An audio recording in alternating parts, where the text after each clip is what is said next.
más salario promedio de 6 meses por 365 días laborales. Veamos la indemnización. Dice, el Código de Trabajo no se establecen pues, realmente fórmulas precisas para usar los procedimientos matemáticos para el cálculo de las prestaciones laborales. O sea, es decir, el Código de Trabajo pues no nos establece en algún artículo los cálculos matemáticos con los cuales pues se deben de usar los procedimientos para calcular el pago de las prestaciones laborales.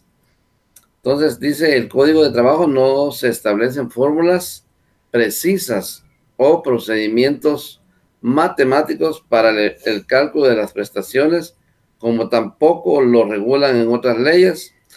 Es decir, estos cálculos no están regulados ni en el Código de Trabajo, ni mucho menos en otras leyes.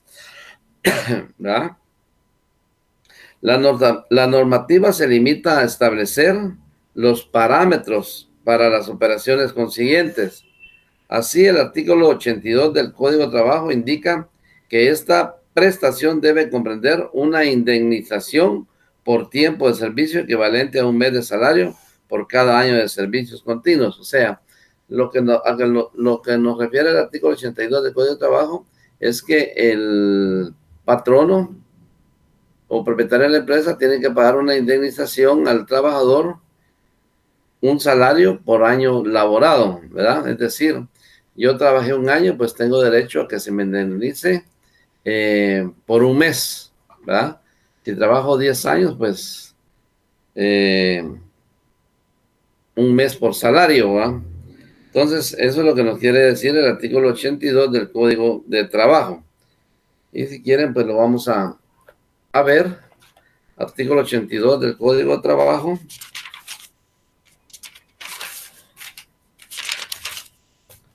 Y dice, si el contrato de trabajo por tiempo indeterminado concluye una vez transcurrido el periodo de prueba, por razón de despido injustificado del trabajador o por alguna de las causas previstas en el artículo 79, el patrono debe pagar a una indemnización por tiempo servido equivalente a un mes por salario, ¿verdad? Eso está establecido en el artículo 82 del Código de Trabajo. Además, no en todos los casos son claras dichas indicaciones y ello da lugar a diferentes interpretaciones que a su vez dan motivo a aplicaciones dispares, ¿verdad? O sea, estas diferencias dan motivo a que se ocasione pues aplicaciones dispares de una misma prestación laboral. Asimismo se han diseñado diferentes cálculos rápidos, ¿verdad? Cada quien a veces hace sus cálculos a su manera matemática, ¿va? Como lo piensan, ¿va? De hecho, hay muchos problemas con eso porque resulta que cuando buscan al abogado para que lleven el caso porque no les pagaron sus prestaciones de indemnización, los cálculos no son los mismos que hace el trabajador del Ministerio de Trabajo como el que hace el notario, ¿va? De las personas que se dedican a los procedimientos laborales, ¿va? Dice, asimismo se han diseñado diferentes cálculos rápidos en base a fórmulas fijas. Los ejemplos se irán viendo en cada uno de los casos que a continuación se exponen, ¿va? En este caso nos estamos apoyando en el libro que ya se lo indiqué la vez pasada, de Derecho Laboral Guatemalteco de Luis Fernando Molina, que es uno de los más actualizados. Y por supuesto, pues del Código y en un caso de la Constitución Política de la República de Guatemala. Es sin duda el rubro más importante de toda la liquidación laboral. Por supuesto que es el rubro más importante cuando ocurre un despido injustificado, pues es donde más pago se va a recibir por la causa de la indemnización, va dependiendo el tiempo que se haya trabajado en la empresa o en algún trabajo con algún particular, va.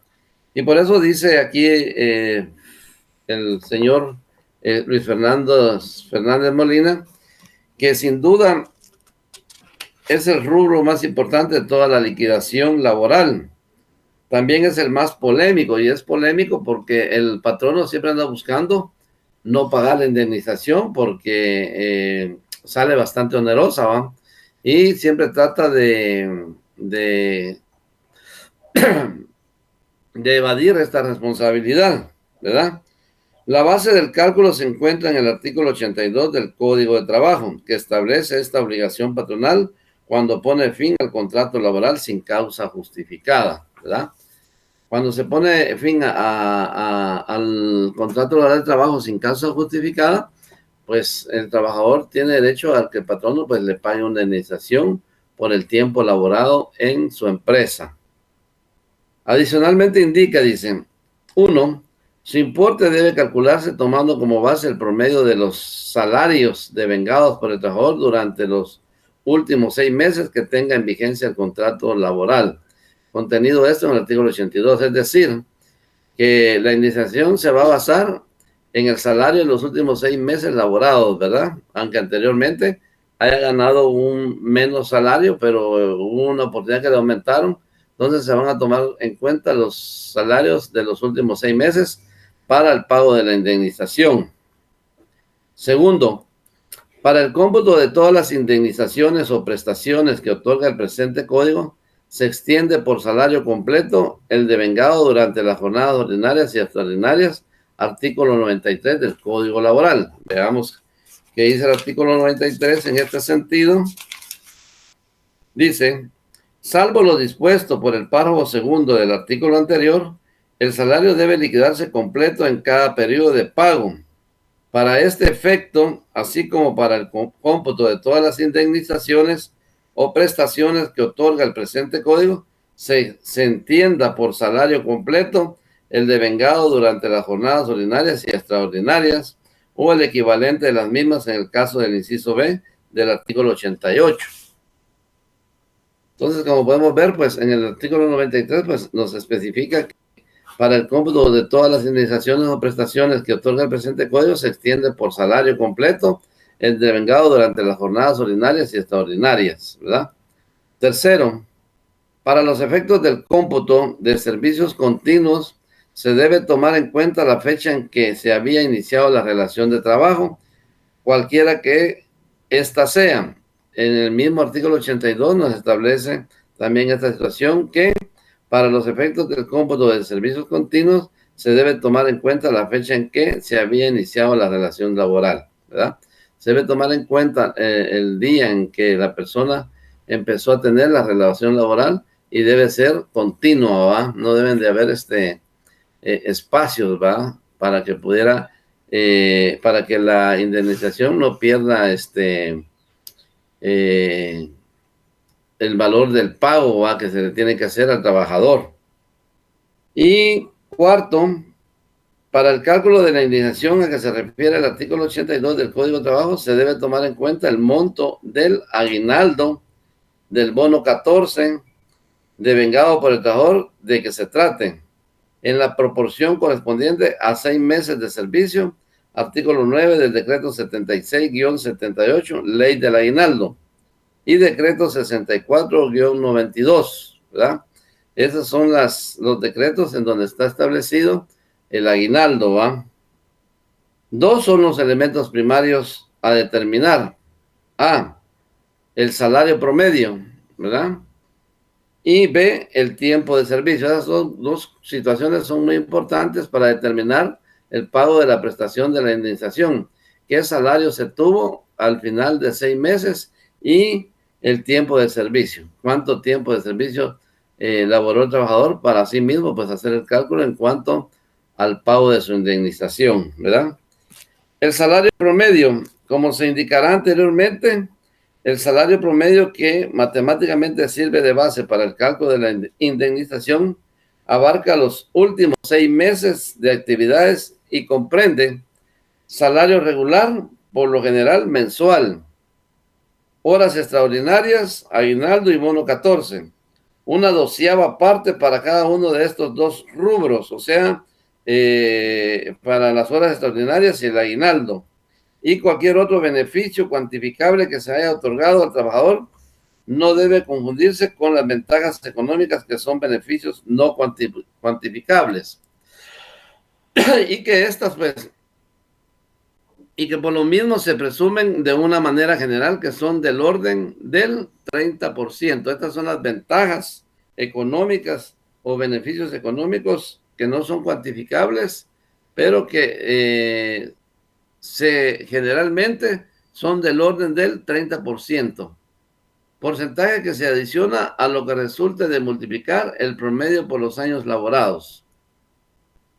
El mecanismo que se siga para adicionar las citadas 12avas partes es indistinto, ya sea que se suman los últimos 6 salarios por una parte y luego el aguinaldo, bono, incentivo de esos 6 meses y el total se divide entre 6, o bien que se obtenga el monto ordinario mensual y se le adicione 2 12avas partes del salario mensual. El resultado será el mismo, el promedio de los últimos 6 meses de sueldos. Si trabajó menos de 6 meses, se entiende que el promedio se toma por el número de meses laborados. Si trabajó menos de 6 meses, digamos 5 meses, pues se hará en base a los meses trabajados o a los días trabajados. El tiempo de servicio. Establecía la fecha de inicio de la relación laboral, sin entrar aquí en consideraciones que en el capítulo aparte se hacen respecto a la efectiva fecha de inicio y de las interrupciones de la relación laboral. El tiempo laborado se desglosa en años, meses y días. O sea que el tiempo laborado se va a desglosar para tomarlo en consideración en cuanto a la indemnización en meses, en año y días, ¿verdad? O sea, 3 años, 3 meses, 4 días. Por cada año elaborado corresponde un salario promedio de salario promedio. Por cada mes laborado corresponde una 12ava parte del salario promedio y por cada día laborado corresponde un 365avo del salario promedio. Esto puede diagramarse así, de la siguiente manera. Años por salario promedio, equivalente a tanto. Meses por salario promedio, serían 12 meses, equivalente a tanto en dinero. Días por salario promedio, por 365 días, ahí ya saldrá la totalidad del pago que se debe hacer en este caso. Es claro que la presentación matemática admite variantes que en el último caso llevan al mismo resultado. Cálculo de la indemnización. En resumen, para el cálculo de la indemnización se deben multiplicar los días laborados. O sea, en resumen, para el cálculo de la indemnización se deben de multiplicar los días laborados por el salario diario, ¿verdad? Más aguinaldo, más bono 14, más la ventaja económica que es del 30% en su caso, o la constante 0.0833. Esa es una constante, o sea, el cálculo de la indemnización se hará de la siguiente manera. Explico nuevamente. Se deben de multiplicar los días laborados por el salario diario, ¿verdad? Los días laborados se deben de multiplicar por el salario diario. Se le debe sumar el aguinaldo más bono 14 más la ventaja económica que sería de un 30% por la constante 0.0833. La diferencia con los cálculos de aguinaldo y bono 14 consiste que el cálculo de los días no se circunscribe a un solo periodo anual, sino que por lo general comprende varios años y que al salario diario se le asuman una 12ava parte tanto por aguinaldo como por el bono 14, así como un 30% por ventajas económicas. Veámoslo más despacio porque esto de los números es bastante complicado. Dice, la diferencia con los cálculos de aguinaldo y bono 14 consiste en que el cálculo de los días no se suscribe a un solo periodo anual, sino que por lo general comprende varios años, ¿verdad? O sea, eso va a ser por los años, tanto del aguinaldo como del bono, se va a hacer por los años trabajados. Se le suman una doceava parte, tanto por aguinaldo como por el bono 14, así como un 30% de las ventajas económicas. Para el efecto nos basaremos en el siguiente ejemplo. Ejemplo número 1. El señor Pérez trabajó 72 días.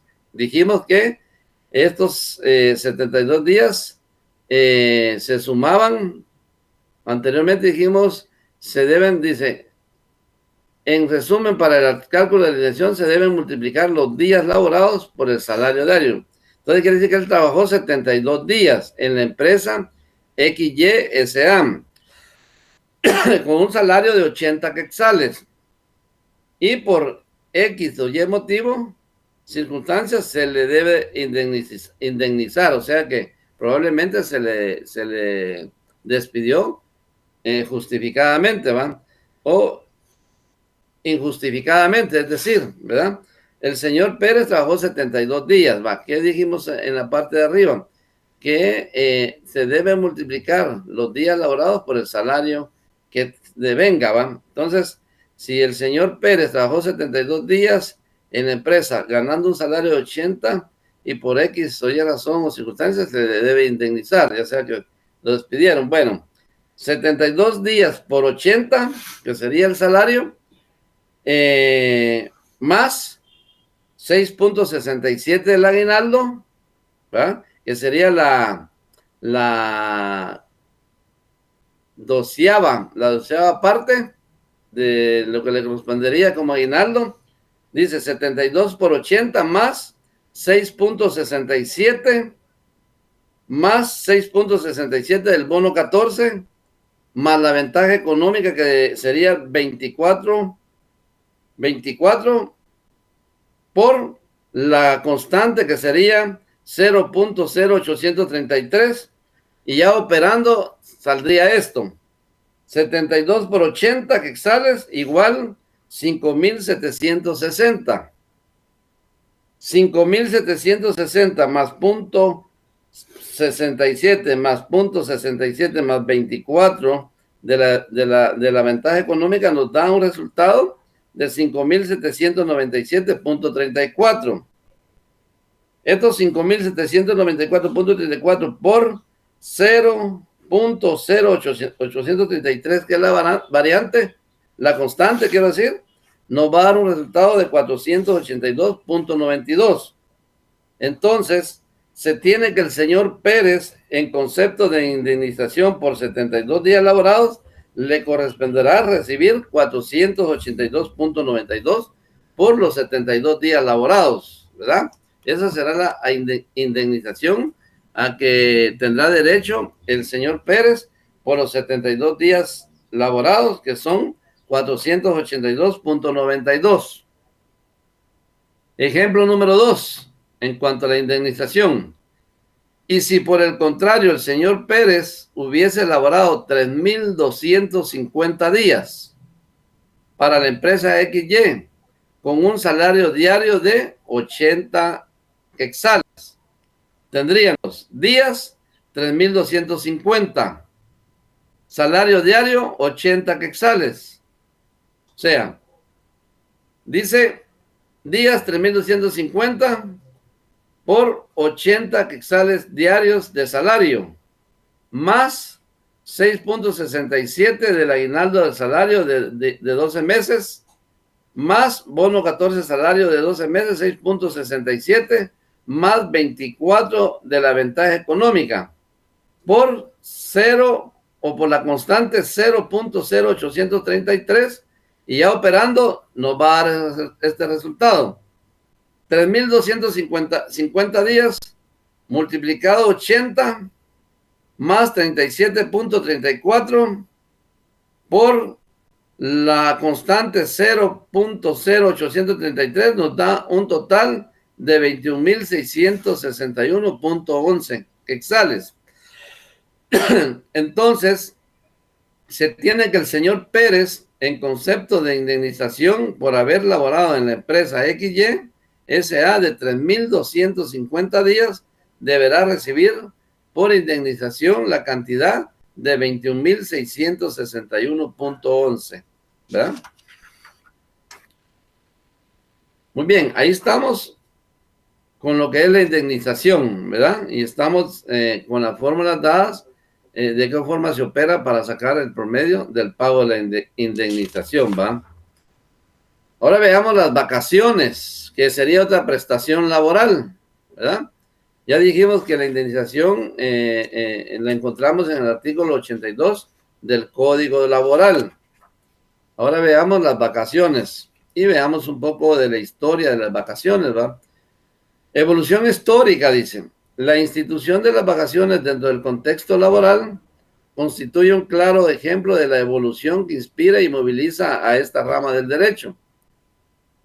Hace muy poco tiempo, dicen, acaso menos de un siglo, si el trabajador, como toda persona humana, se cansaba de la rutina de un mismo trabajo, o si llegaba al límite de sus fuerzas, o si quisiese disponer de una temporada libre para alguna actividad personal, sencillamente dejaba de laborar. Pero pasaba aquí un asunto, que laboraba, se cansaba, se agotaba en sus fuerzas, disponía a irse por una temporada del trabajo, pero no podía ni regresar al trabajo, ni tampoco se le pagaba un descanso vacacional, ¿verdad? O si quisiera disponer de una temporada libre para alguna actividad personal, sencillamente dejaba de laborar, lo que implicaba que a partir de esa decisión no devengaría salario alguno, ¿verdad? Tal diferente a lo que hoy va. Hoy nos vamos de vacaciones y ganamos un salario. En este tiempo no sucedía eso, a pesar de que las personas necesitaban descansar, ¿verdad? Porque se agotaban en los trabajos, ¿va? O sencillamente, pues, quería disponer de un tiempo temporal para retirarse del trabajo, pero perdía su trabajo. Entonces dice, no vengaría salario alguno, con el agravante adicional que arriesgaba su empleo bajo el esquema del derecho civil, entonces imperante a trabajo realizado, remuneración debida, ¿verdad? Entonces, si no trabajaban, si se iban a descansar, no recibían ninguna remuneración, ¿va? Tal y como dice aquí de último, a trabajo realizado, remuneración debida. Si se trabajaba, se recibía una remuneración. Si no, no, ¿va? Pero pensar en las vacaciones como un periodo anual preprogramado no era concebible en ese tiempo, ¿va? Pensar en que el patrono pensara en, pues, otorgarle un periodo vacacional al trabajador, no era, en ese tiempo no era concebible, ¿verdad? Es cierto que se observaba un mayor número de festividades, ¿va? O sea, fiestas patronales, ¿va? Y pues ahí pues sí gozaban de su día de descanso, ¿va? Por haber una fiesta patronal, básicamente de tipo religioso, pero esos asuetos eran espaciados y el trabajador no contaba con un periodo cierto y continuado de descanso, ¿va? De ese día sí lo descansaban, ¿va? Cuando había alguna fiesta patronal. No son pues las vacaciones una reunión o equivalencia de esos feriados en un mismo periodo, como sostienen algunos autores. O sea, el hecho de que se goce de un periodo, de un día de asueto por alguna fiesta patronal no significa que sea una cuestión vacacional, ¿verdad? Seguidamente dice, en el trayecto evolutivo de esta institución se aceptó a la luz de criterios realistas y humanistas que el trabajador era una persona que, por un lado, no vive exclusivamente para el trabajo, ¿verdad?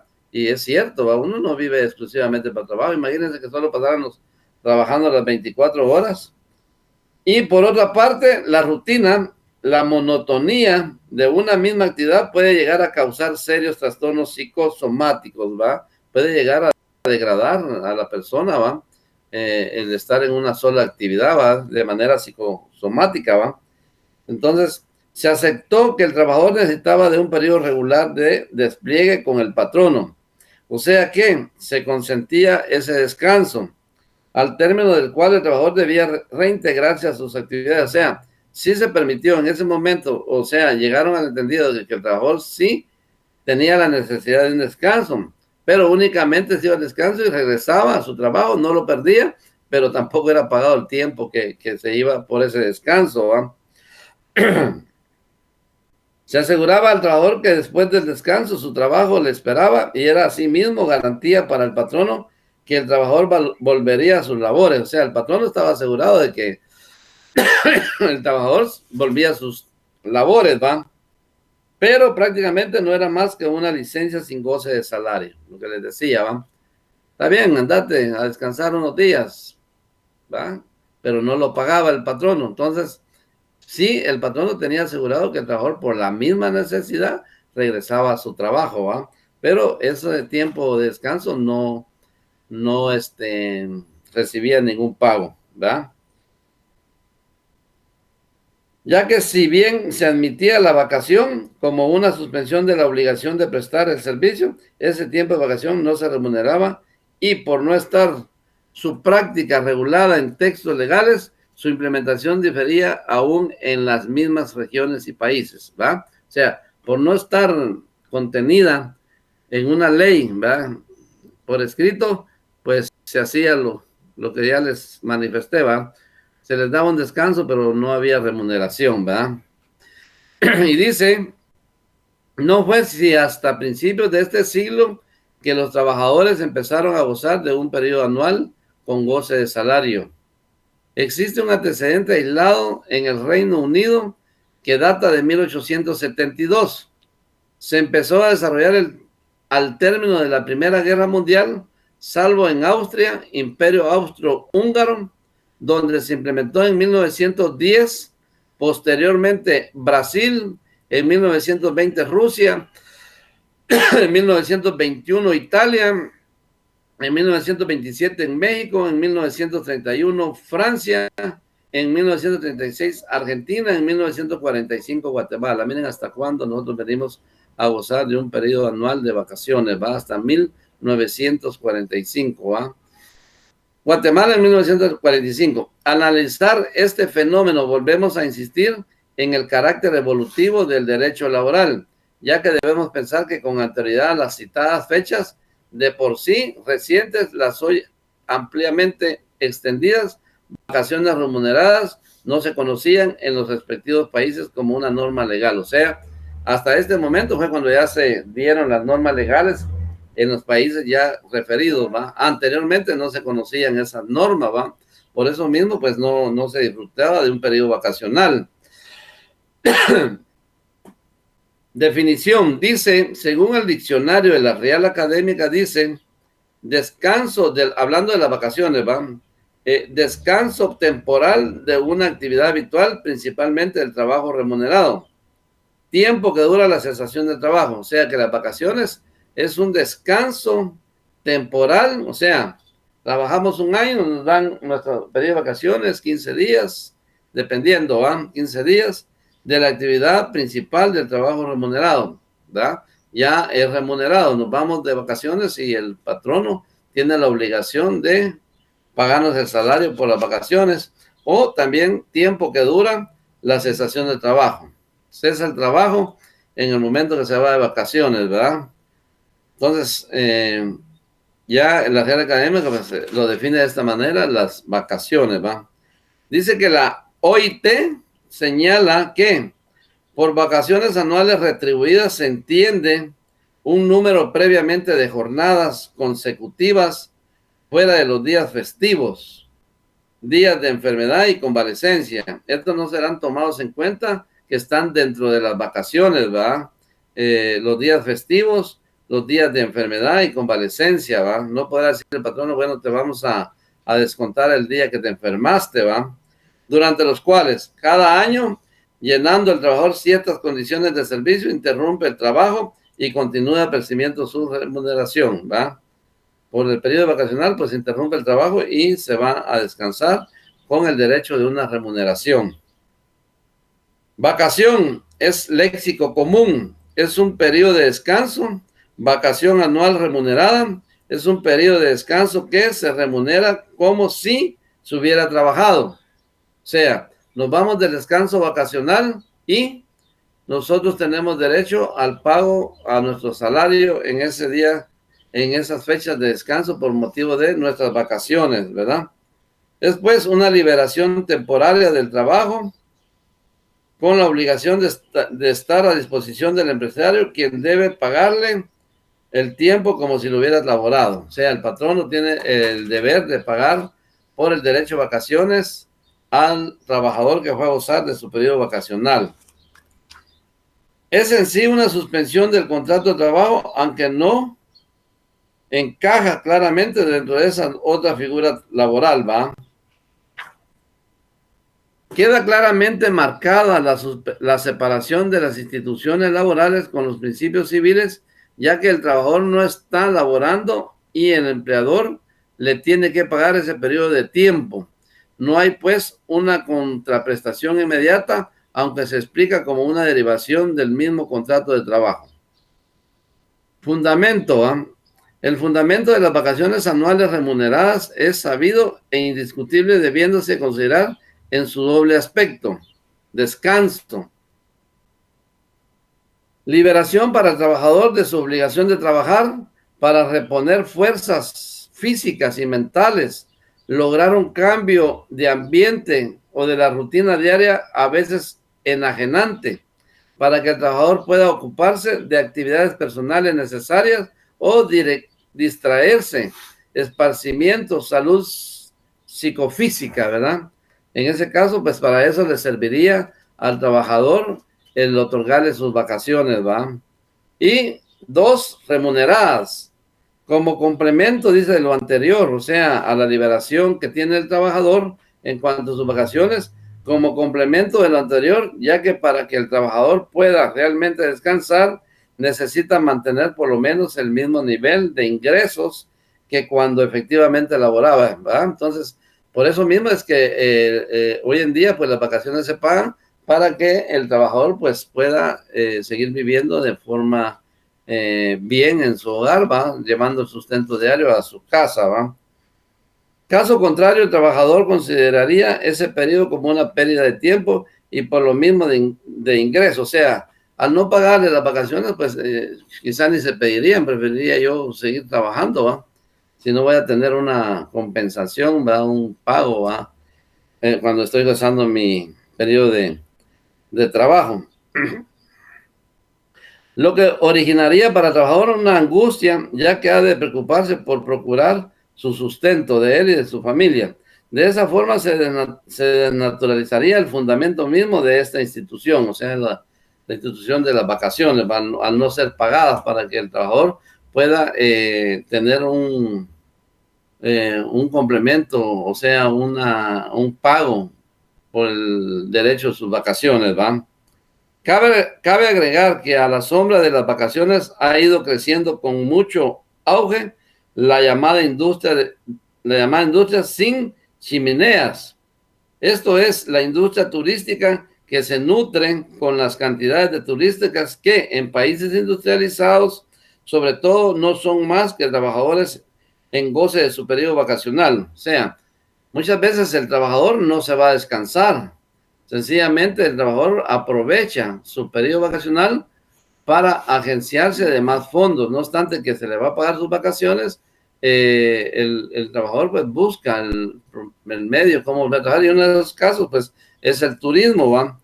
Sobre todo no son más que trabajadores en goce de su salario vacacional, en su periodo vacacional.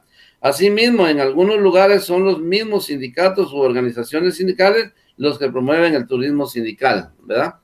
Entonces, algunos sindicatos pues promueven que al salir de vacaciones, el personal que pertenece a la empresa pues promueven para que puedan ir a laborar a otros lugares, específicamente en lugares turísticos, ¿va? Para que puedan ganar otro dinero los trabajadores que se van de vacaciones.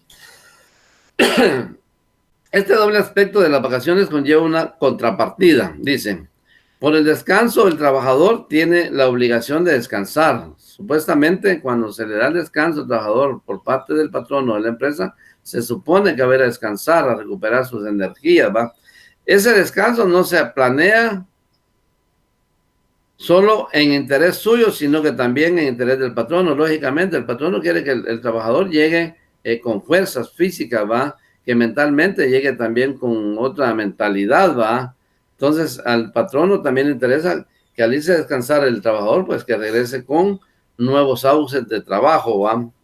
Quien paga el equivalente del salario por el tiempo de vacaciones y quien espera que el trabajador regrese renovado, dice, va, tonificado y con ímpetu para trabajar bien, interesa que el descanso sea real también a la salud pública en general. O sea, el patrono lo que espera es que su trabajador, al irse a descansar, pues realmente se vaya a descansar, porque tanto al trabajador le interesa ir a descansar como al patrono que este trabajador pues se tonifique, se recupere físicamente, en su salud, ¿va? Y que regrese con muchos ánimos de trabajar.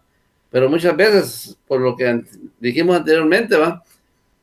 Casi hoy en día con tanta necesidad, pues la gente sale de sus vacaciones y va a buscar otro trabajo para obtener más fondos, ¿va? O sea que hay un deber de lealtad, de lealtad del trabajador. O sea, el trabajador debe tener lealtad hacia el patrono en cumplir, en irse a descansar en su periodo vacacional. Ni legal ni moralmente debe un trabajador laborar durante las vacaciones y menos aún con un patrono distinto, ¿verdad?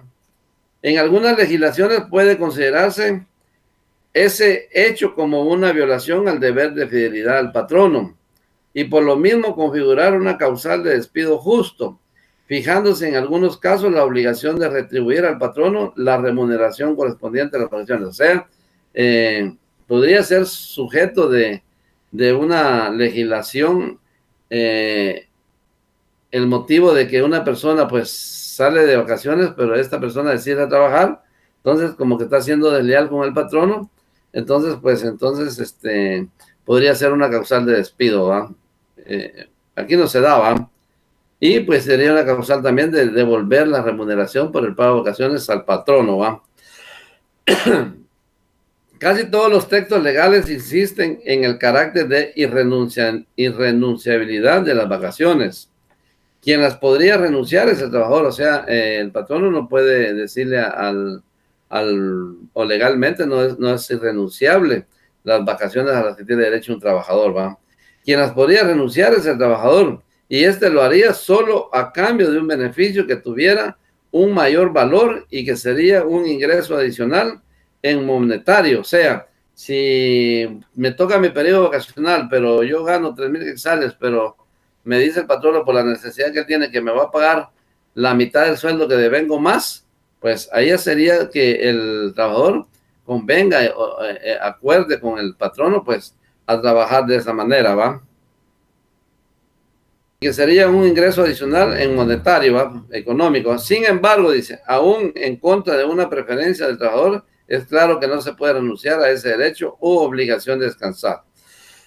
O sea que no se puede ni por el patrono ni por el trabajador renunciar a ese derecho. Pero dice ahí, pues, salvo que entraran en un convenio donde el patrono pues pague una remuneración mayor, aparte de su sueldo, las vacaciones y un porcentaje en forma monetaria con tal de que quede trabajando, ¿va? Duración de las vacaciones. La duración de las vacaciones varía según las diferentes legislaciones, sí, es cierto, ¿va? No es lo mismo aquí que en Estados Unidos, que en Francia, ¿va? Y convenios vigentes. En forma genérica se ha repetido en su duración debe ser de un mínimo de una semana y un máximo de un mes. Este periodo mínimo tuvo vigencia por mucho tiempo, aún en nuestra legislación, pero ha ido evolucionando, acreciéndose paulatinamente. Con anterioridad a 1983, los mínimos en nuestra legislación eran de 6, 10 y 15 días, dependiendo de la actividad o trabajo. Con la vigencia de la Constitución de 1986, se estableció por parejo que el mínimo sería de 15 días, ¿verdad? Ya no sería el mínimo 6 días, podrían ser 10 días y 15 lo máximo, ¿verdad? Ahora dependía del tipo de trabajo, ¿va? Ahora generalmente se dispone de 15 días de vacaciones, ¿va? Prácticamente todas las legislaciones establecen un mínimo de días de vacaciones, pero no fijan un máximo, ya que se deja abierta la posibilidad de que en negociación individual o colectiva se superen los eventuales máximos como una mejora adicional para el trabajador. Es decir, se deja el concepto de mínima, ¿va? 15 días mínimos de vacaciones. ¿Por qué? porque si dejaran establecido más del mínimo, entonces ya no podría haber, el trabajador no podría pelear un derecho a que aumente, pues las vacaciones, va, a otro tiempo, a otro máximo, va. Por eso dice, todas las legislaciones establecen un mínimo de días de vacaciones, pero no fijan un máximo, va. No lo fijan porque el trabajador, pues, le interesa que se mantengan en mínimas para poder exigir en una próxima negociación individual o colectiva, pues, un máximo, seguirán siendo mínimas, va. Entonces, está abierto ese espacio para que el trabajador pueda, pues, exigir más tiempo de vacaciones.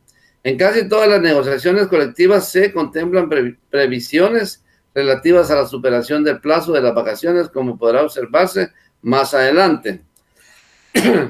Si bien la normalidad laboral pretende una igualdad en cuanto a las prestaciones de los trabajadores, respecto a las vacaciones existen varios criterios diferenciadores. Dice, por el trabajo realizado, tal como estatuía nuestra legislación anteriormente, 15 días en el comercio, 10 días en la industria y 6 días en otras actividades. Como en Francia, que se aumenta conforme sea el estatuto profesional particular. También se pacta en negociaciones colectivas para determinados trabajos, sobre todo aquellos peligrosos o insalubres. O sea, dependiendo de la actividad de trabajo, así mismo van a ser el goce del periodo vacacional, ¿va? Tal y como dice aquí, si el estatus es profesional, tendrán mayor vacaciones, ¿va? Y también se pactan negociaciones colectivas para determinados trabajos, sobre todo aquellos peligrosos e insalubres. O sea, hay diferencia entre un trabajo que corre el riesgo de un trabajador a un trabajo donde la persona no corre ningún riesgo, ¿va? Entonces ahí pues podría haber una diferencia en cuanto al tiempo de vacaciones, ¿va? En todo caso, es una práctica que, si bien puede parecer más equitativa en algunos casos, se presta a promover susceptibilidades entre los trabajadores y sobre todo la conciencia de diferenciaciones entre ellos mismos, contrario a la unidad que en general se pretende. Hasta podría haber una discriminación, ¿verdad?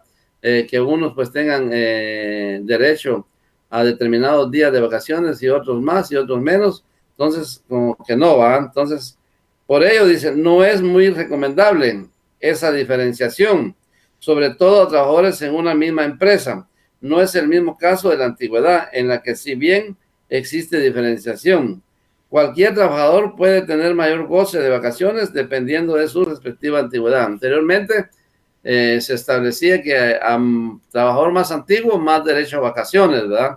Entonces, esta práctica no es muy recomendable porque, como les digo, podría haber hasta discriminación, ¿verdad? Entonces, tiene que equipararse para todos el mínimo días, ¿va? De vacaciones, ¿va? Aquí vamos a hablar de la antigüedad del trabajador. Dice, viene a constituir un premio o incentivo al trabajador o como una compensación regular, ya que es mayor la rutina, el agotamiento laboral. O sea, en ese tiempo de antigüedad, a trabajador más antiguo tenía más derecho a gozar de vacaciones, va más grande el periodo vacacional, va. En todo caso, esta práctica ha rendido buenos resultados porque si bien las vacaciones vienen a ser un costo de la mano de obra, por el otro lado, un trabajador con más antigüedad en la empresa implica por lo general que es un trabajador bien ubicado en la misma, integrado a ella y es alguien que a su vez debe pensar que ha dejado muchos años de su vida en ese puesto, por lo que la empresa conviene ampliarle las vacaciones como un estímulo, ¿verdad? Trabajador más antiguo se le estimula con darle más tiempo de vacaciones, ¿verdad? En México, por ley, se aumenta el periodo vacacional en 2 días por cada año y subsecuentemente de servicios hasta un máximo de 20 días. Los menores de edad tienen 18 días parejos. O sea, en México se va aumentando cada año 2 días de vacaciones, ¿verdad? Se va aumentando. Honduras, dice, establece un sistema parecido, pero trazado en forma escalonada. Por un año de servicio, 10 días. Por 2 años, permítame, por un año de servicio, 10 días. Por 2 años, 12 días. 3 años, 15 días. 4 o más años, 20 días. O sea, ahí sería el máximo, ¿va? En Francia se establece día y medio por cada mes laborado. Y si se aumenta en casos especiales, menores de edad, estatus profesionales, particulares, cargas familiares, ¿va? Hay esta diferenciación, ¿va? Se aumenta, se establece un día y medio por cada mes, pero en casos de menores de edad, por su profesionalidad, por cargas familiares, pues ahí se aumenta, ¿va? Y por eso en casos especiales. Los que señalan son preceptos legales mínimos, por lo mismo susceptibles de ser superados, como de hecho sucede en casi todos los lugares. Aquí, como arriba se indicó, tenemos que en las empresas que realizan negociaciones colectivas, pactos o convenios, se incluyen siempre previsiones acerca de la superación de los plazos, tales como de 1 año a 5 años, 20 días de vacaciones. De 6 años a 10 años, 22 días de vacaciones. De 11 años a 15 años, 25 días de vacaciones. De 16 años a 20 años, 26 días de vacaciones. De 21 años en adelante, 28 días de vacaciones. Yo ya no pasé la diapositiva donde estamos hablando de las vacaciones, ¿verdad? Pero estamos hablando de las vacaciones, ¿va? Cómputo legal de las vacaciones.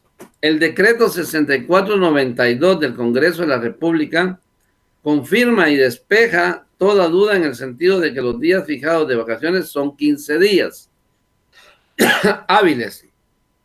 Con tal disposición se marginaba a la propia Constitución Política de la República, que en ese entonces en su artículo 102 literal I establecía periodos de 10 días, 15 días, dependiendo de la actividad fuera esta agropecuaria o de cualquier otra índole. Esa discriminación que se hacía según el oficio quedó totalmente superada. Por cuanto la nueva normativa regula las vacaciones de manera general sin haber distinción de actividades, principio evolutivo y de jerarquía especial de las leyes laborales en 15 días. 15 días hábiles, ¿va? Las vacaciones. Periodo vacacional. Han existido en la práctica algunas diferencias respecto a la forma de computar el periodo, divergencias derivadas de la poca claridad de algunos textos normativos, tales como 10 días, 2 semanas o 6 días laborados. En este último caso, la interpretación es inobjetable, pero en los dos primeros se originaron diferencias acerca de la inclusión o no de los séptimos días y asuetos. Si no se incluyen esos días libres, resultaría desventajoso para algunos trabajadores, es decir, los días que son de asueto, sábado y domingo, no contempla el que se tomen en cuenta en los días hábiles de las vacaciones, ¿va? Dependiendo de la ocasión en que se les otorgue la prestación, en el caso que en ese lapso vacacional se incluyan en varios feriados. Si bien hoy día esta divergencia se encuentra prácticamente superada, en su oportunidad presentó alegaciones que dieron motivo para que el Ministerio de Trabajo y Previsión Social, en resolución del 26 de agosto del año 1958, declarara que las vacaciones incluyen días hábiles únicamente, ¿verdad? Resolución que sirvió de base para la modificación del Código de Trabajo, que sobre ese punto se dio en 1961, que a diferencia del código original incluyó la palabra hábiles, ¿va? Ahí ya se decía hábiles. ¿Qué días son hábiles? Lunes, martes, miércoles, jueves, viernes. Inhábiles, sábado y domingo, ¿verdad? En cuestiones de penal, en algunos casos, pues son hábiles los días sábado y domingo, ¿va? Los plazos, ¿va? En este caso, no, días hábiles se entiende los días lunes, martes, miércoles, jueves y viernes, ¿va? Compensación de las vacaciones. Sin embargo, dice, el principal problema sobre el cómputo gira en relación al pago del periodo vacacional. Si la relación de trabajo es continua, se acostumbraba pagar. Debe hacerse anticipadamente el mismo salario que venía devengando procediéndose a señalar los días en que no se debe presentar a su labor. Si la relación de trabajo ha terminado, las vacaciones profesionales deben compensarse en dinero. El que un trabajador tenga derecho a 15 días de vacaciones no implica que matemáticamente le correspondan medio salario. Debido a que hay poco, sí, ahí está claro, ¿va? Si el hecho de que sean 15 días hábiles no quiere decir que le vayan a pagar medio salario, ¿va? Sino pues es el mes completo, el salario completo, ¿va? Debido a que la ley poco nos informa respecto a las formas de calcular las vacaciones que se pagan, los cómputos matemáticamente difieren según sea la interpretación que se dé a la referida normativa, ¿va? Dice, nuestra legislación establece que las vacaciones se calculan tomando como base, escuchen bien esto, porque aquí ya vamos con el cálculo, ¿va? Con el cálculo. Dice, nuestra legislación establece que las vacaciones se calculan tomando como base el promedio del último año, ¿verdad? Esto es, que para establecerse el monto de las vacaciones de un año determinado de trabajo, debe establecerse cuál es el promedio de salarios precisamente en ese periodo de labores. Se incluye en el cómputo el salario ordinario y extraordinario. Ese promedio sirve de base para multiplicarse por el número de días a que tuvo derecho el trabajador al momento de terminarse la relación de trabajo, bajo la premisa de que a 365 días corresponden 15 días de vacaciones, ¿va? Ahora bien, existen controversias en cuanto a, inciso A, lo que gana el trabajador por día. Algunos dividen el ingreso mensual entre 30, otros entre 22, en la inteligencia que ese es el número promedio de días trabajados en el mes, ¿verdad? Si no se toman en cuenta los días sábado y domingo, ¿verdad? B, los días que se deben pagar por año laborado. Unos consideran que la base debe ser de 21 días, que resultan de calendarizar los 15 días que, comprendiendo los días hábiles e inhábiles, suman cerca de esa cifra. Otros sostienen que la base por la que debe multiplicarse el promedio diario debe ser de 15 días. Los 15 días hábiles deberían pagarse únicamente cuando el trabajador va a disfrutar de su periodo vacacional, cuando debe compensarse en monetario. No debe comprenderse el pago de los séptimos días y días festivos, solamente los 15 días o el número de que corresponda. Uniformidad de criterios. Las leyes en general y las laborales en especial están llamadas a establecer la armonía entre las partes. Ese tipo de leyes confusas e interpretables de diferentes formas solo invitan a una mayor discordia. De ahí que sea necesario que el legislador se pronuncie respecto a esos puntos oscuros. No se escapa el hecho de que la proclamada irrenunciabilidad de derechos laborales plasmada en la Constitución Política de la República de Guatemala es un obstáculo para esas revisiones que, repito, son muy necesarias, ¿verdad? Descuento de días de vacaciones.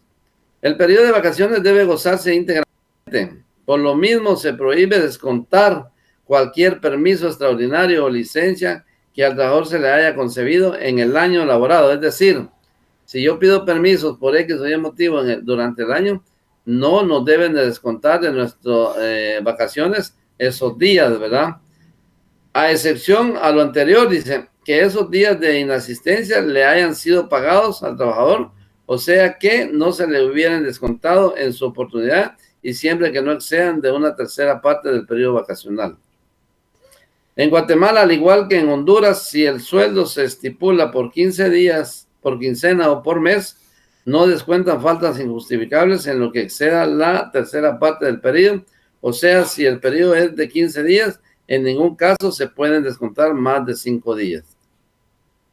Requisitos para gozar de las vacaciones. Si las vacaciones son un descanso anual remunerado, debe considerarse como primer requisito lógico el hecho mismo de ser un trabajador y la suposición de que el trabajo que ha realizado lo ha cansado, ¿verdad? Ese sería un requisito indispensable, ¿verdad? Entender que el trabajo elaborado durante un periodo de un año al trabajador lo ha cansado. tanto debe gozar de su periodo vacacional. Por cada día de labores, el trabajador abona a su favor aproximadamente una 300ava parte de sus vacaciones. Suponiendo 300 días de labores, pueden ser menos días de labores, de tal suerte que al completarse el ciclo anual tiene derecho pleno a esta prestación. El ciclo de las vacaciones es anual y consecutivo. Salvo excepciones, empieza a computarse a partir de el día de ingreso a la empresa o de iniciar la relación laboral. El ciclo de trabajo para los efectos de esta prestación no puede exceder de un año, ¿verdad? Al año hay que dar vacaciones, ¿va? Pero no es requisito el haber cumplido el año de servicios. Un trabajador pues puede proporcionalmente gozar de sus vacaciones o se le debe pagar proporcionalmente el pago de sus vacaciones, ¿va? Un trabajador puede trabajar menos del año y tener derecho a gozar de vacaciones por haber abonado en los días laborados una parte alícuota de la prestación total. Es decir, lo que les decía, ¿va? Aunque no haya trabajado el año, pues deben de serle pagados proporcionalmente sus vacaciones. Derecho a vacaciones, discrepancia y normativa. Muy bien. Ahora bien, nuestra legislación establece que para que el trabajador tenga derecho a vacaciones, deberá tener un mínimo de 150 días laborados al año, o sea, prácticamente la mitad del año para que él tenga derecho a vacaciones, ¿verdad?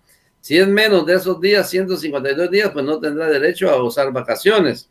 Y esto pues lo establece el artículo 131 del Código de Trabajo, norma que no es clara y que por lo mismo ha dado lugar a que en la práctica se haya venido interpretando y consecuentemente aplicando en dos sentidos. Veamos esos dos sentidos.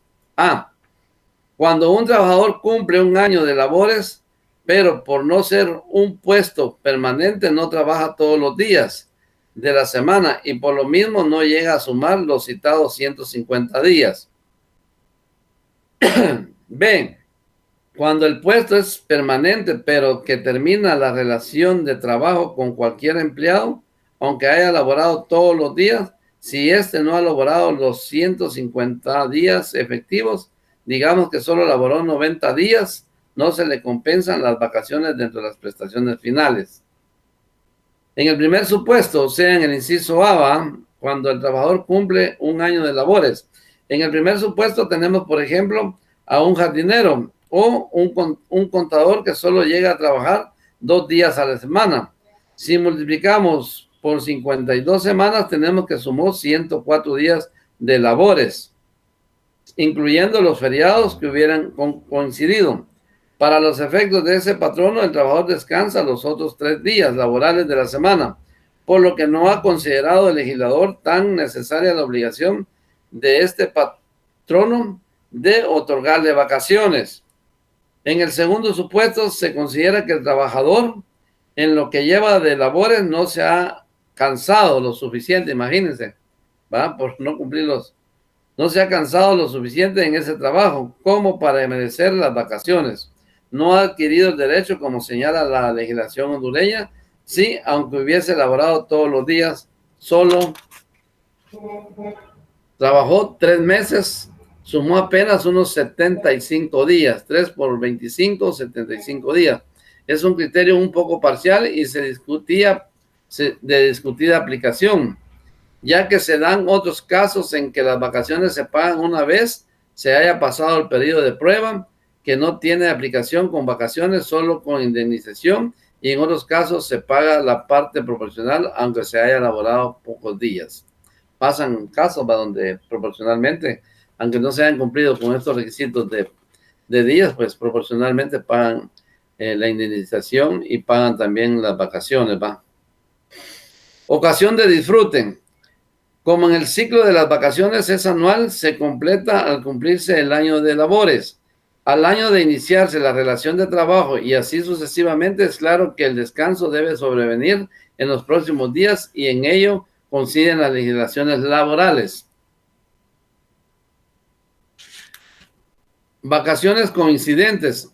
Otra excepción son las vacaciones coincidentes o de estación, las que tienen amplia difusión en nuestros medios, sobre todo las que se otorgan en forma general en una empresa en coincidencia con las fiestas propias del fin de año. O sea, hoy en día pues ya las vacaciones se gozan a fin de año y resulta que coinciden con los feriados de fin de año, 24 de diciembre, 25, y se alarga más el periodo de vacaciones. ¿Pero por qué se hace esto? Porque las empresas en esos momentos o en ese tiempo tienen menos trabajo. Entonces es conveniente para ellos darse el periodo de vacaciones en ese tiempo, aunque coincidan en más días, porque coinciden los días de feriado, ¿va?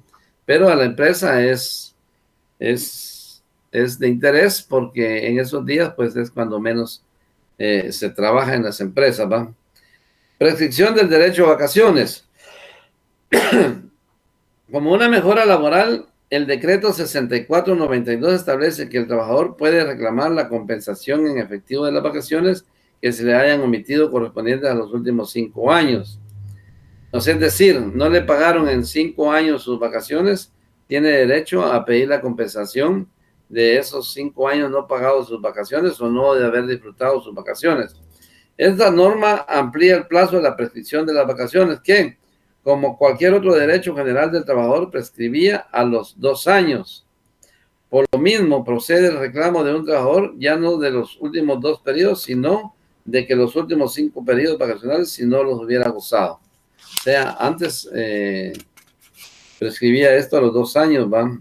Y ahora, pues, en 5 años puede reclamar el goce de sus vacaciones o el pago de estas vacaciones, ¿va? Que no se han disfrutado. Ahora vayámonos al cálculo de la prestación en cuanto a las vacaciones. Y dicen, en principio las vacaciones se deben disfrutarse, dicen.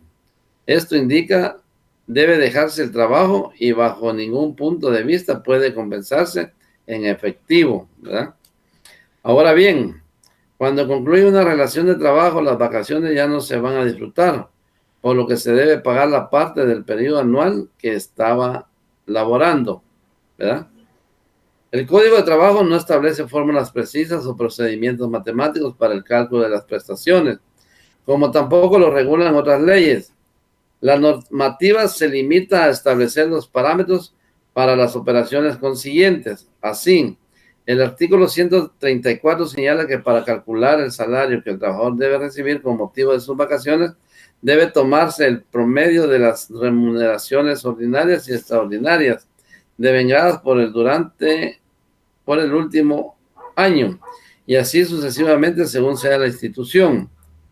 No en todos los casos son claras dichas indicaciones y ello da lugar a diferentes interpretaciones que a su vez dan motivo a aplicaciones dispares de una misma prestación laboral.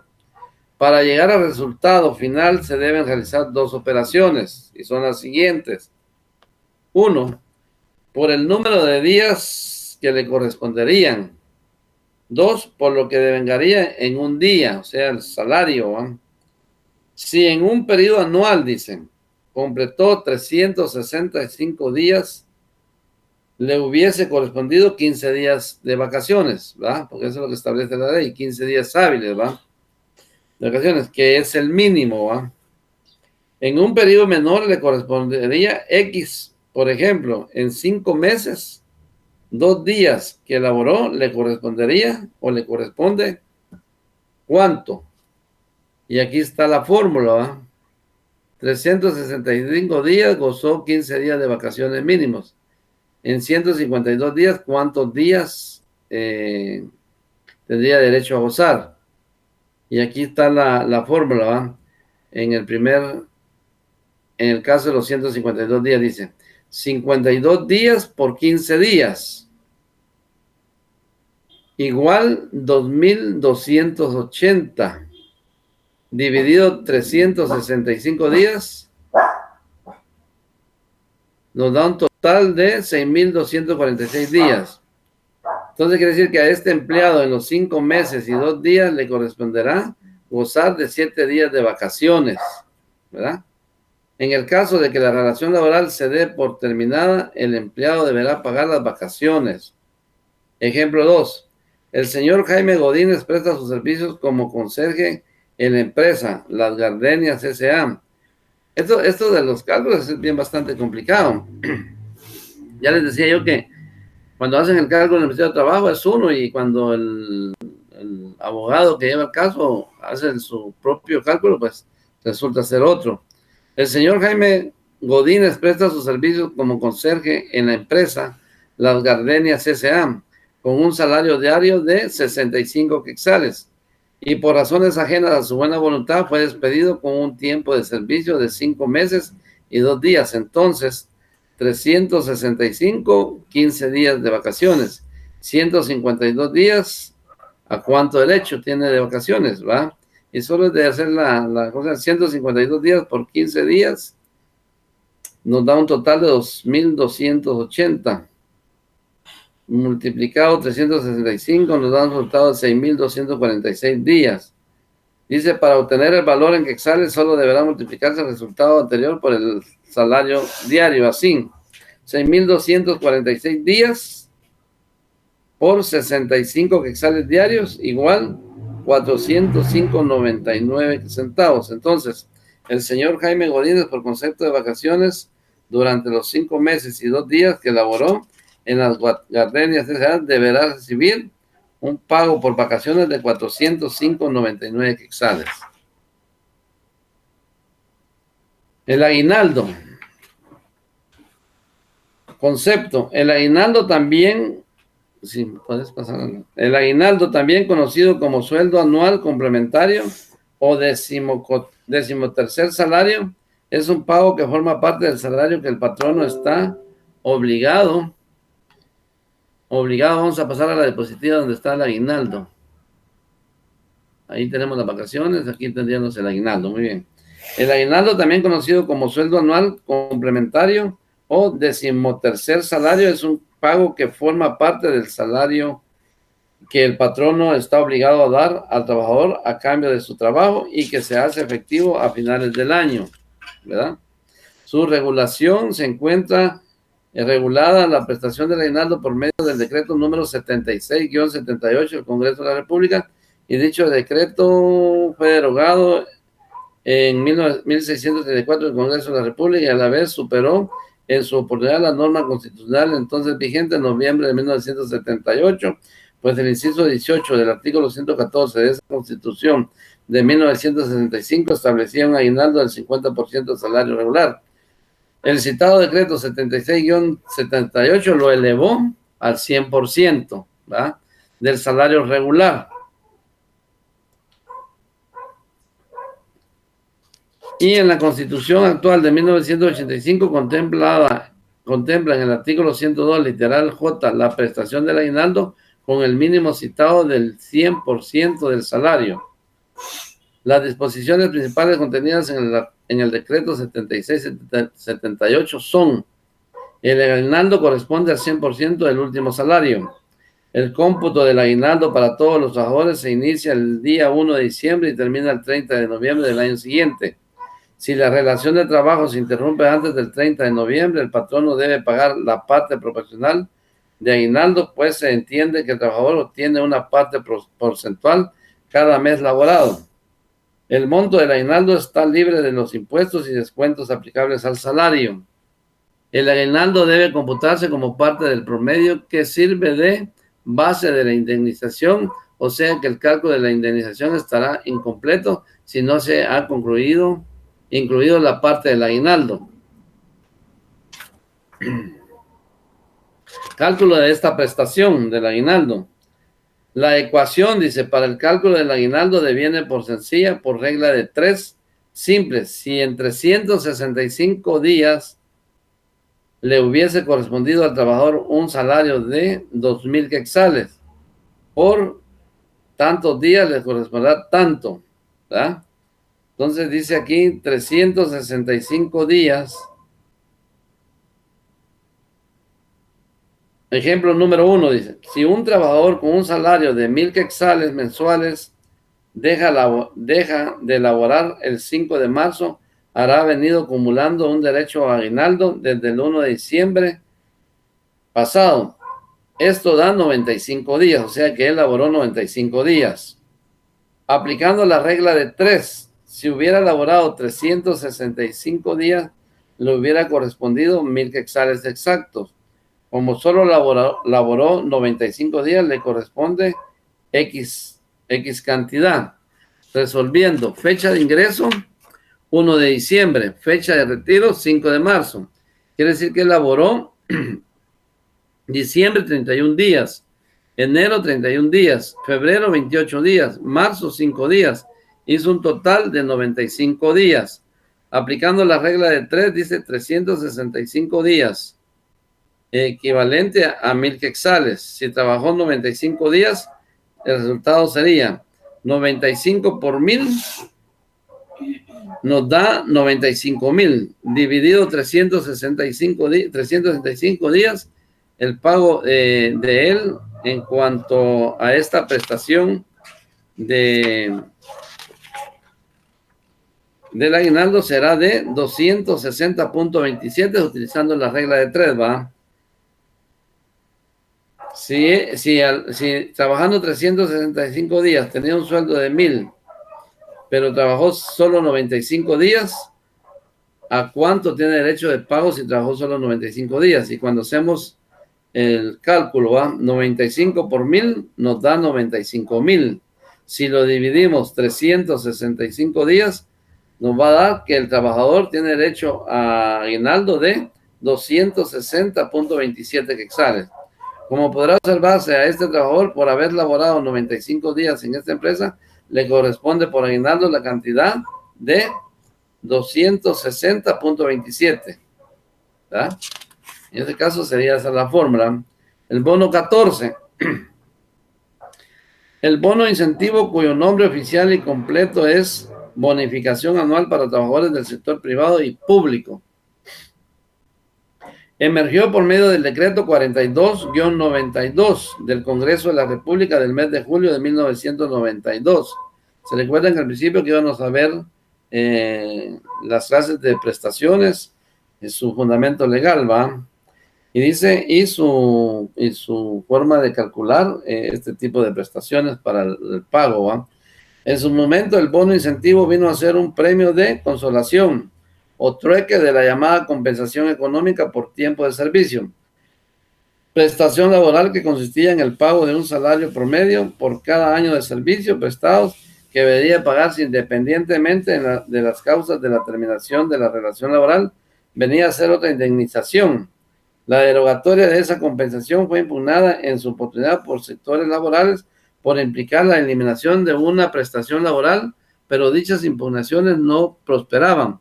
A cambio, se emitió el ya citado decreto 4292. Esta prestación es similar al aguinaldo en casi todos sus aspectos, al igual que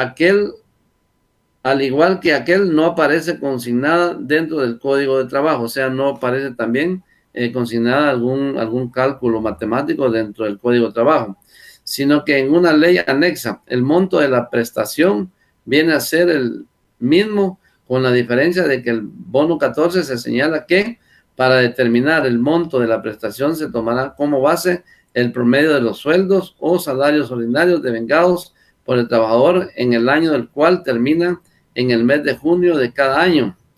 Artículo 2 del decreto 4292. El pago tiene que hacerse en la primera quincena del mes de julio de cada año. Es pues una prestación anual. Al final de cada ciclo anual se paga el promedio antes dicho. Si por cualquier motivo no se cumple la totalidad del ciclo anual, se paga de forma proporcional, ¿verdad? Al igual que en el caso del aguinaldo, el monto correspondiente al bono 14 se debe incluir en el promedio que se toma como base para establecer el pago de la indemnización promedio por tiempo de servicio igual a indemnización. En otras palabras, dicho promedio comprende el monto que mensualmente se recibe, ordinario y extraordinario, más la parte del salario que corresponde al trabajador, pero que se hace efectivo en julio, en diciembre. Por ejemplo, un trabajador de cada mes recibe 6,000 quetzales al mes, realmente está ganando 7,000. ¿Por qué? Porque 6,000 corresponden al salario que llamaremos mensual. Y una 12ª parte, o sea, 500, que corresponde al aguinaldo y a otra, o sea, aparte que corresponde al bono 14, por lo que debe sumarse 1,000 a lo recibido mensualmente. Es decir, aquí lo que nos quiere dar a entender de que si ganamos 6,000 de un sueldo y nos dan 6,000 de bono 14 y nos dan lo mismo en el aguinaldo, estamos percibiendo, si eso lo sumamos al sueldo mensual, pues nos aumenta un poco el salario mensual, ¿va? Pero la realidad es que nosotros percibimos un bono en julio y un aguinaldo en diciembre, ¿va? Si lo vemos de esa manera, pues es verdad, ¿va? Pero la verdad que nosotros lo tomamos como que recibimos un incentivo en esos meses, ¿va? Cálculo de la prestación. Ejemplo, si un trabajador con un salario de 1,000 quetzales mensuales deja de elaborar el 5 de marzo, habrá venido acumulando su derecho a bono 14 desde el 1 de diciembre pasado. Esto da 95 días aplicando la regla de 3. Si hubiera elaborado 365 días, le hubiera correspondido 1,000 quetzales. Como solo laboró 95 días, le corresponde la cantidad de dinero en quetzales de tanto, ¿va? Resolviendo, dice, fecha de ingreso 1 de diciembre. A diciembre trabajó 31 días, fecha de retiro 5 de marzo. Enero trabajó 31 días, febrero trabajó 28 días, marzo 5 días, se hizo un total del 1 de diciembre al 5 de marzo de 95 días. Aplicando la regla de 3, 95 por 1,000 nos da 95,000. Si lo dividimos los 95,000 por 365 días, esta persona que elaboró del 1 de diciembre al 5 de marzo tuvo derecho a esta prestación de bono 14 de 360.27, o sea que el cálculo, la fórmula es casi la misma que el aguinaldo, ¿va? Como podrá observarse, a este trabajador, por haber laborado 95 días en esta empresa, le corresponde por concepto de bono la cantidad de 260.27, ¿verdad? Bono incentivo, ¿verdad? Dice, el llamado bono incentivo oficialmente se denomina bonificación incentivo al sector privado, que surgió por el decreto número 7889 del Congreso de la República. En su momento, dicho decreto fue respuesta a la necesidad de aumentar los salarios en general. Para suavizar de alguna forma la obligación de dicho aumento, los legisladores establecieron que el aumento vía bono incentivo estuviera libre del pago de las cuotas patronales y laborales del IX, IRTA e INTECAP. Asimismo, que dicha bonificación no incrementa el valor del salario para el cálculo de las indemnizaciones, aguinaldos y por extensión del bono 14, ¿verdad? En este caso, el bono incentivo no entraría, como que dice, a participar en cuanto al pago de las prestaciones, ya que no entra en el cálculo del valor del salario, de las indemnizaciones, aguinaldos y por extensión del bono 14, ¿va? Cabe resaltar que al tenor del decreto en cuestión, el bono incentivo se creó con el objeto de estimular y aumentar la productividad y eficiencia, y el monto debe ser convenido a las empresas de mutuo acuerdo y en forma global con los trabajadores y de acuerdo con los sistemas de tal productividad y eficiencia que se establezcan. O sea que este bono incentivo son aquellos donde uno, pues, cuando uno trabaja en una empresa y a más venta, más incentivo, ¿va? Más comisión, ¿verdad? Entonces, de esa manera es como se obtiene este bono incentivo, ¿verdad? No entrando en algún cálculo para pagar una prestación laboral. Bueno, hemos llegado al final de esta clase. Ahí leímos porque no puede haber otra explicación más que ir leyendo de qué se trata cada prestación y el objetivo o las definiciones de cada prestación, como la indemnización, las vacaciones, el aguinaldo, el bono 14, ¿va? Y de último el bono incentivo. Entonces, se dio el día de hoy pues esas definiciones. También se dijo cuáles eran sus cuestiones legales, ¿va? y también pues dieron los cálculos, va. Miren, con los cálculos, es una cuestión que en el camino uno lo va aprendiendo, porque regularmente el abogado que no se dedica a lo laboral, eh, pocas veces puede hacer este cálculo, pero ya en la marcha del trabajo uno va requiriendo mayor experiencia y a veces el abogado pues hace mejor el cálculo que en el Ministerio de Trabajo, ¿va? Porque ha pasado, ¿va? Ya me he dado cuenta eh, con los compañeros que se dedican al trabajo laboral, de que ellos pues manifiestan de que en el Ministerio de Trabajo pues está un poco mal el cálculo. No se quiere decir que esté mal hecho, sino que tal vez no han hecho bien las cuentas y resulta que sale más plata para el trabajador. Les agradezco mucho la atención.